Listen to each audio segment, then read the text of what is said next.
What happens when we have insulin resistance? So insulin usually happens when we eat anything, right? We can either eat protein, we can eat fat, we can eat carbohydrates. Insulin triggers no matter what. Your blood sugars could be low. You can be doing like a keto diet, carnivore diet. It doesn't matter. Insulin triggers no matter what.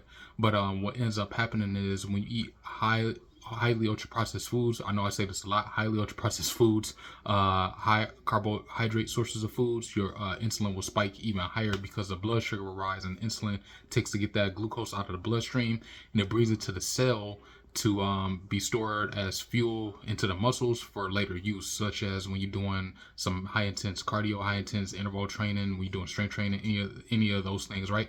But when we have insulin resistance, it's not working so well to get into our muscles, right? So what happens is our cells are not responsive to the glucose, and the insulin brings the glucose to the cell, and the cell is just like, this is too much, I can't handle this, so just shut everything down, right?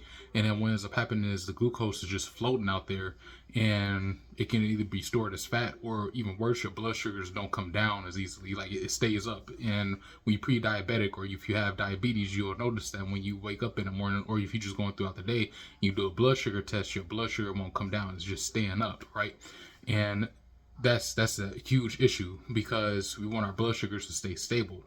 We don't want to go throughout the day having brain fog, having low energy, or even worse, being pre-diabetic or having diabetes.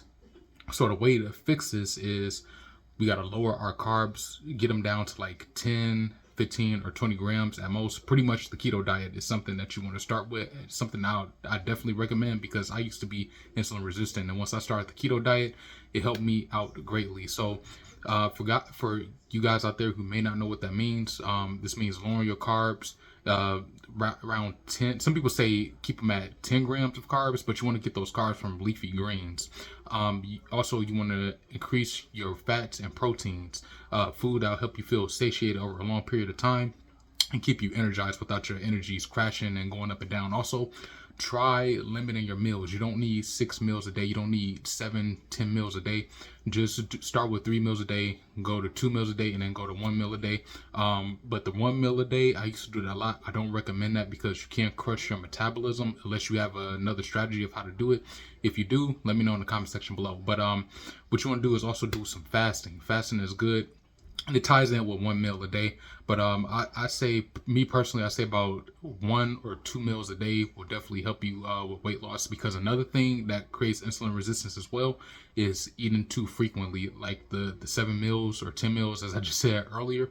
That's another reason that's another reason how insulin resistance starts, is because anytime you eat something, as I previously mentioned, you trigger insulin no matter what. So you don't want your insulin to keep spiking up throughout the day. You just want to keep it simple. So keep your carbs low, get them from leafy greens, eat a lot more proteins and fats, but lean more on the proteins a lot more, because with the fats, they can still store as fat, and I'll go into that in a separate video.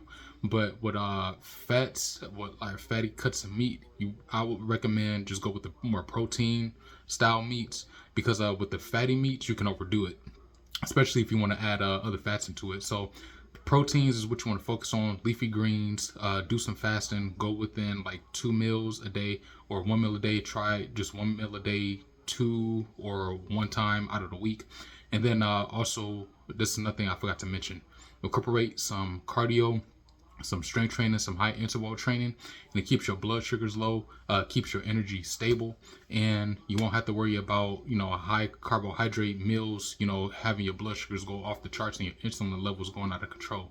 So with that being said, till next time.